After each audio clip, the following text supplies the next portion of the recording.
Deep Talks, un podcast de BBVA.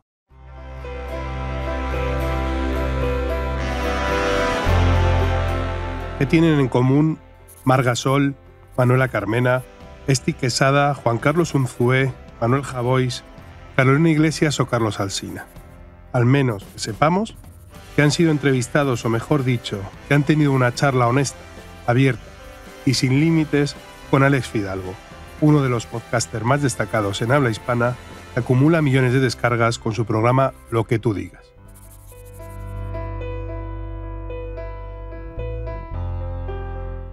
Hola, soy Alex Fidalgo y soy el presentador del podcast Lo que tú digas.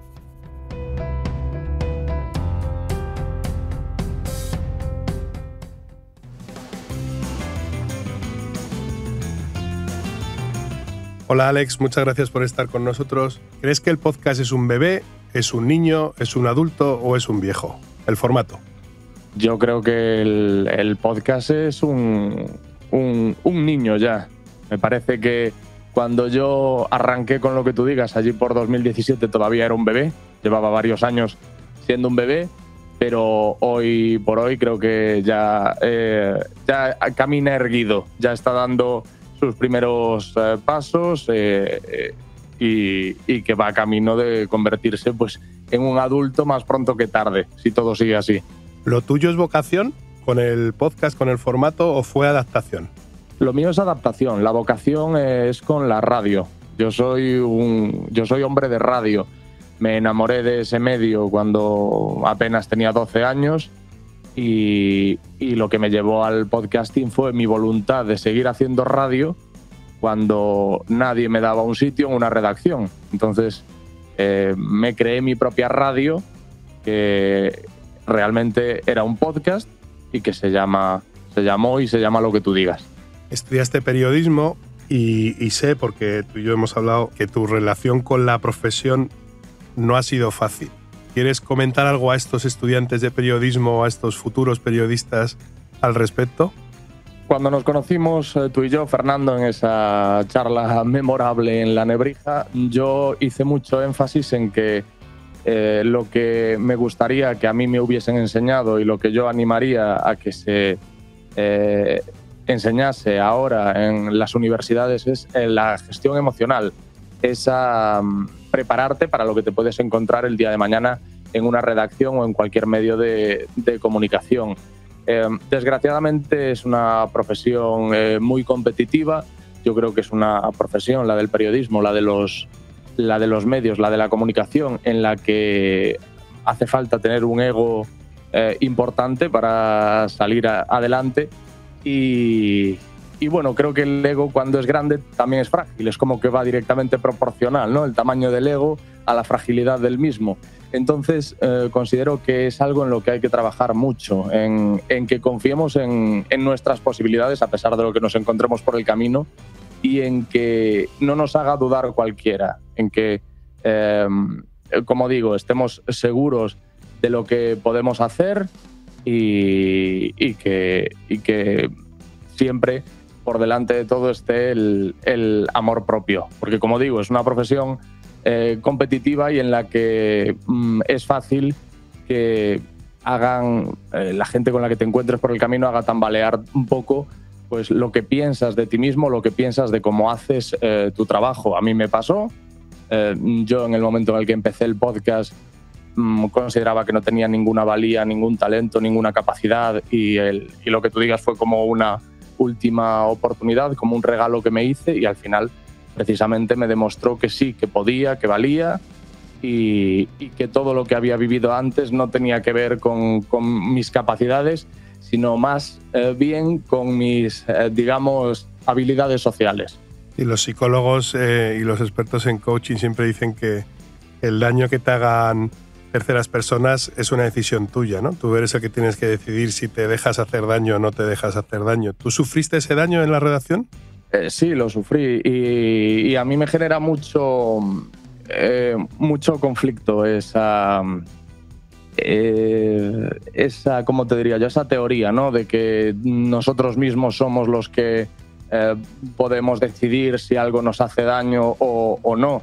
para empezar, eso requiere de unas herramientas que a mí me ha costado toda una vida adquirir. He trabajado muchísimo en mí mismo, he hecho introspección hasta un punto patológico. Creo que he conseguido muchas cosas, creo que he conseguido pulir un montón de defectos y de debilidades, pero sigue habiendo otro buen puñado y no es tan fácil. Aún a día de hoy no tengo el mando absoluto de lo que me afecta y lo que no. Entonces, yo entiendo lo que quieran decir los psicólogos, pero es como la teoría es fácil, la práctica es casi imposible. Esto me lleva a hablar de tu programa, a hablar de lo que tú digas. Yo, bueno, por supuesto que yo no lo haya escuchado ya, desde aquí invitar a que escuchen tu programa, que ahora está en Podimo en exclusiva, ¿no?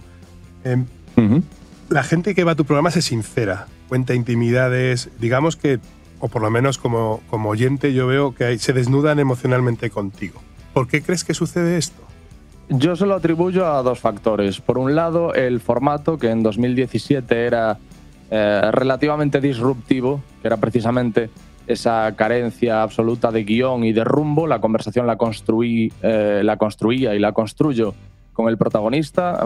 A través de sus respuestas yo formulo mis preguntas, yo construyo mis preguntas, y eso, claro, transmite una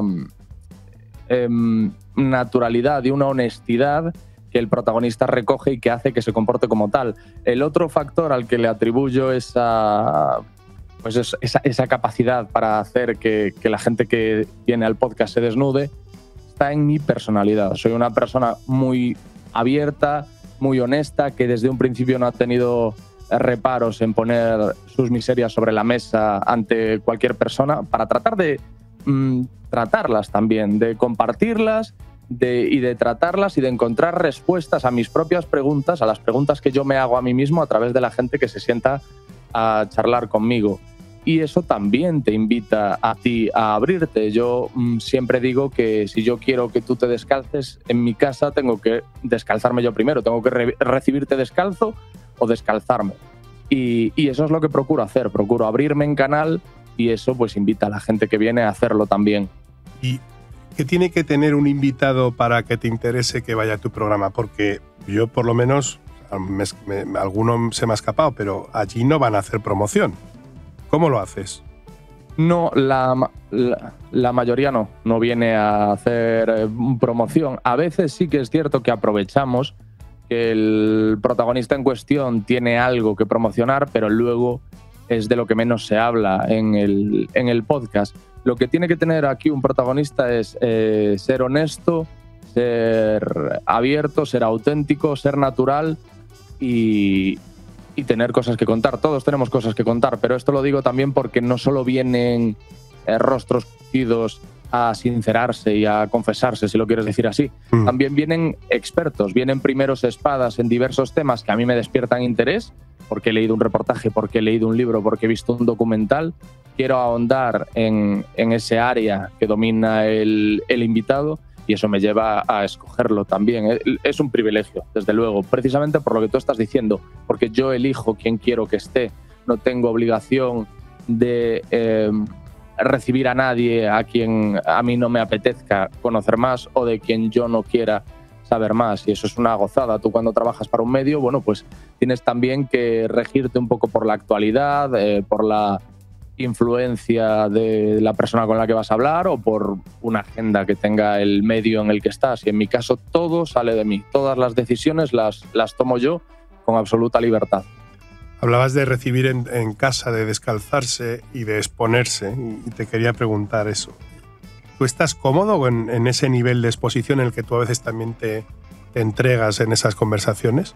Estoy problemáticamente cómodo, porque a veces creo que me paso, pero es que es mi zona de confort. Yo soy una persona que encuentra dificultades a la hora de mantener conversaciones banales del día a día, conversaciones, charlas por el mero hecho de entretenerte y de matar el tiempo. Es como que ese tipo de diálogos me generan mucha impaciencia, y lo normal es que yo, de forma más o menos evidente, acabe arrastrando al interlocutor a una charla más profunda, más intensa. Y eso, que puede sonar muy bonito de cara a la galería, claro, también es problemático. Y es problemático que yo tenga esa tendencia natural a abrirme en extremo, a mostrarme demasiado. Porque, claro, cuando la gente te conoce a ti al dedillo, pero tú no conoces a la gente, quieras que no, la información es poder, ¿no? Entonces, esa persona está un poco por encima de ti. Es como que ella te conoce demasiado y tú a ella apenas. Entonces, ya te digo, yo me siento muy cómodo haciéndolo, es mi tendencia natural. Mi tendencia natural es a confiar y a abrirme, pero no es lo más recomendable. Y un consejo que me atrevo a pedirte: ¿cómo te enfrentas a un entrevistado que no se abre? O sea, si tú barajas las cartas, estas son las que tienes, que las acabas de contar. ¿Qué pasa cuando enfrente no encuentras esa cooperación necesaria para que fluya esa conversación? ¿Cómo sales de esas? Yo, eso también forma parte, es algo sobre lo que reflexiono. Yo evidentemente no tengo, a este tipo de cuestiones no tengo una respuesta segura y precisa. Reflexiono y puedo llegar a alguna conclusión o a tener algunas ideas. Respecto a esto, por este tipo de personalidad que te digo que tengo yo soy una persona muy analítica que casi de forma inconsciente recoge mucha información acerca de la otra persona, sobre su tono de voz, cómo mira, cómo gesticula, está cómodo, no está cómodo. Estoy muy pendiente de la gente, pero te hablo de incluso tomándome una cerveza con un amigo, estoy muy pendiente de cómo se comporta ese amigo. Ya te digo, involuntariamente pendiente, porque igual yo no estoy pensando, estoy analizando, pero sí que en cuanto percibo algo que no me encaja en el cuadro, en el retrato de la otra persona, al momento me salta una alarma. Entonces yo eso que por cierto también es algo que de tener yo la varita desactivaría de mi sistema, lo he utilizado también en el podcast. Entonces cuando yo tengo frente a mí a alguien que se resiste a abrirse, yo no quiero tanto no tengo tanto interés en que se abra, sino en que se sienta cómodo, en que haya una conexión real y natural. Y que esté a gusto con lo que hablemos. A mí me dicen mucho cuando quieren alabar el podcast que es sorprendente porque la gente que viene dice cosas que no quería contar. Y yo siempre digo que es exactamente lo contrario, que la gente viene y contesta cosas sobre las que está deseando hablar o que está deseando decir. Lo que pasa es que no se ha sentido cómodo antes, no se ha atrevido antes o no se ha dado la situación. Entonces, esa es mi idea. Yo lo que hago es tantear el terreno, te voy haciendo una pregunta y según tu respuesta digo, vale, pues yo creo que está más cómodo si seguimos por este camino. Y entonces, bueno, pues poco a poco voy buscando un sitio que es también confortable para el protagonista y en cuanto llegamos a ese oasis para él o ella, pues nos quedamos. Y ya a partir de ahí vamos viendo hacia dónde podemos ir. Y a veces esos temas que al principio veía que quien estaba sentado conmigo, esos temas que no quería abordar, resulta que después nos vamos a uno en el que se siente más a gusto y acabamos retomando ese, pero ya con la confianza y con la seguridad y cuando se abre una persona que al principio estaba herméticamente cerrada. Antes lo has dicho tú, arrancaste en 2017 con el podcast. ¿En qué momento dijiste, pues creo que voy a poder vivir de esto? Muchísimo tiempo después. Bajo ningún concepto empecé este podcast creyendo que iba a vivir de él o creyendo que iba a ganar dinero por él. Y creo que es un error garrafal empezar a hacer esto pensando en eso, pensando en, pues voy a hacer un podcast porque así voy a ganar pasta. Eso me parece un error. Me parece que el crear un podcast tiene que estar únicamente potenciado, impulsado por el amor y por la pasión. Y si luego viene el dinero, pues estupendo. Ese fue el caso de Lo que tú digas. Yo cuando me doy cuenta de que, bueno, me doy cuenta, no, cuando veo, de pronto me sorprendo a mí mismo viviendo de esto, es gracias a Podium Podcast. Ellos son los primeros que me fichan y me dicen queremos que estés con nosotros y acogen Lo que tú digas y bajo su paraguas. Y tiempo después es Podimo quien se interesa por Lo que tú digas y ahora estoy con ellos, que acabo de renovar para esta temporada también. Y como te digo, pues me he encontrado yo mismo el primer sorprendido, me he encontrado viviendo de esto, pero no había ninguna intención. Mi idea era que sirviese primero para continuar ejercitándome en lo que a mí de verdad me apasiona, que es la comunicación, y después que me sirviese un poco como vitrina, como expositor de lo que soy capaz de hacer, para que algún medio diga, bueno, pues vamos a recuperar a este chaval que hacía radio hace X años o que hacía televisión. Justo eso te iba a preguntar. Demostrado tu éxito, porque eso es así, ¿tienes o te han llegado ofertas? ¿Te apetece volver a los medios tradicionales? ¿Te lo han propuesto? ¿Lo descartas? No lo descarto.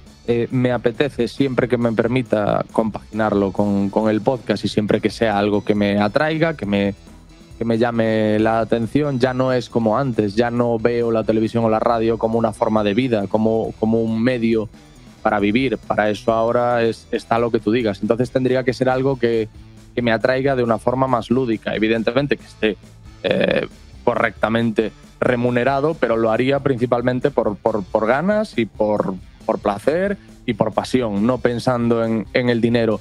¿Tú qué crees que tiene este formato para que se haya convertido precisamente en uno de los favoritos para la gente más joven? Pues justo el otro día participé en unas charlas en la Fundación Telefónica, en las Pod Talks, y hablaba de este tema y lanzaba mis teorías al respecto. Y una, la más técnica, por decirlo de alguna manera, me parece la portabilidad, el hecho de que el podcaster, los podcasts van contigo a todas partes y en situaciones muy íntimas o muy personales o muy cotidianas, que creo que hay ciertos sitios en los que se escucha mucho podcast en los que no se escuchaba tampoco radio, porque uno podría decir, bueno, es que eso también pasaba con la radio. No exactamente.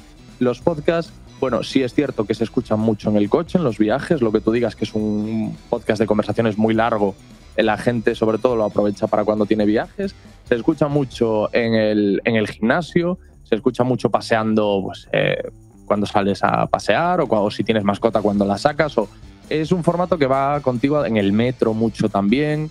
Es un formato que va contigo a todas partes, y eso ya le confiere una cercanía más intensa o mayor que la de los medios tradicionales. Y por otro lado está también la relación, el vínculo que se establece con el oyente, que también me imagino que tendrá algún tipo de relación con esa portabilidad de la que hablaba. Y es que yo, que he hecho cosas en la televisión y que he hecho cosas en radio, con ninguno de esos medios, en ninguno de esos medios sentí un vínculo tan natural, tan espontáneo, tan genuino y tan bonito con la audiencia como la que siento haciendo el podcast. Y de hecho, a mí lo que más me dicen los oyentes cuando me mandan mensajes a través de redes sociales o del correo del programa es, o cuando me conocen en algún evento en la calle, es, oye, perdona que me dirija a ti así, o perdona que te hable de esta manera, pero es que para mí eres un amigo. Eso es lo que más he escuchado yo.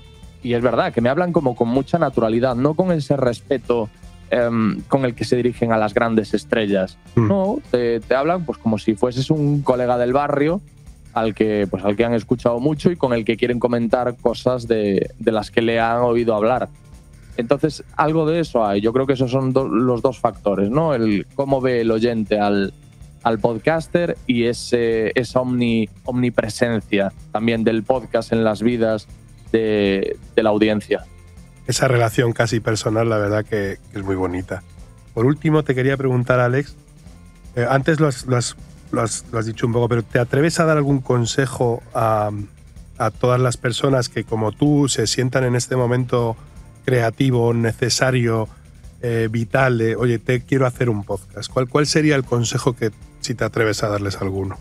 Por supuesto que lo hagan. Yo ese es el consejo que le doy y además con seguridad, porque hay otros ámbitos, otras recomendaciones que las transmito con más precaución, poniendo por delante, yo no sé mucho de esto, yo no me considero un experto, no soy quien para aconsejarte nada, pero lo que sí digo con rotundidad a todo aquel que quiere escuchar o a todo aquel que me pregunta es que tenga un proyecto propio, ya sea un podcast, ya sea un canal de YouTube, lo que sea, pero que sea tuyo, que lo compagines. Si eres periodista como lo soy yo y como hice yo en su momento, pues que tengas ese proyecto para ti, que sea una especie de recreo o de regalo para ti mismo, y que nunca lo abandones y que siempre lo tengas ahí contigo, porque eso es tuyo. Es como tener tu radio, es como tener tu televisión y es algo precioso y que nadie se obsesione con los números, porque nos ha pasado a todos y es increíble. Por ejemplo, que yo en algún momento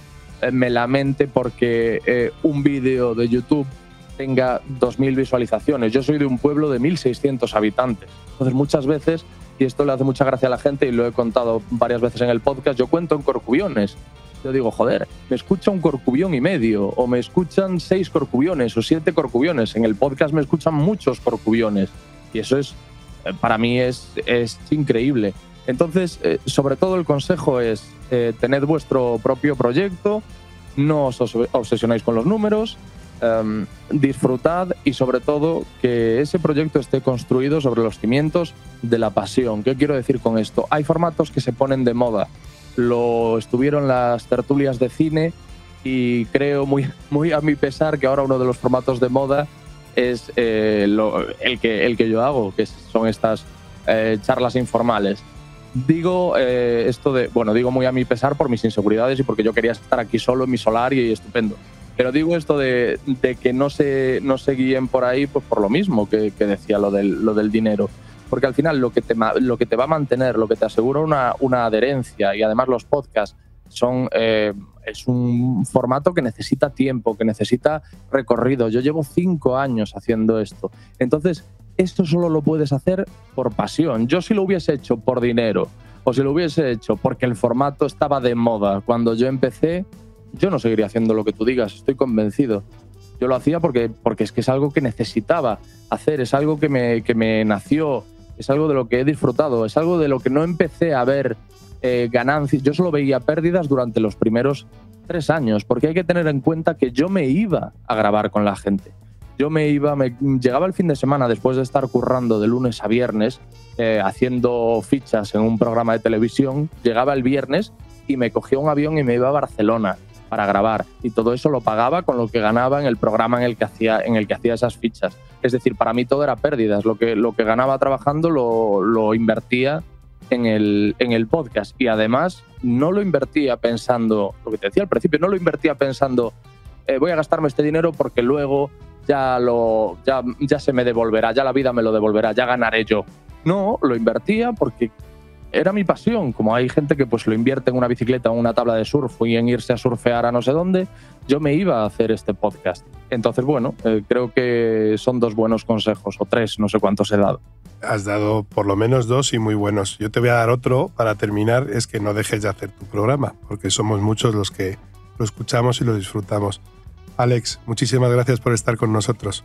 Gracias a ti, Fernando. Ha sido un placer. Fue un placer conocerte en la universidad, en aquella charla, y es un honor ahora haber tenido este ratito de conversación. Un abrazo. Un abrazo, chao.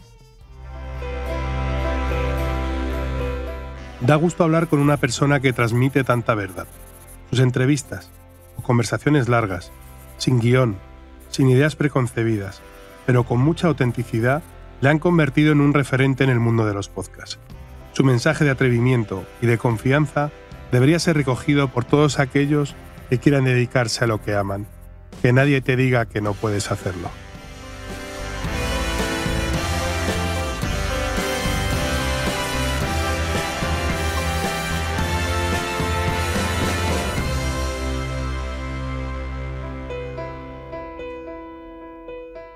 Si te ha gustado este episodio, te animo a suscribirte y recomendar Dick Talks en tu plataforma de podcast preferida, en redes sociales y, como no, a tus amigos. Muchas gracias por escucharnos.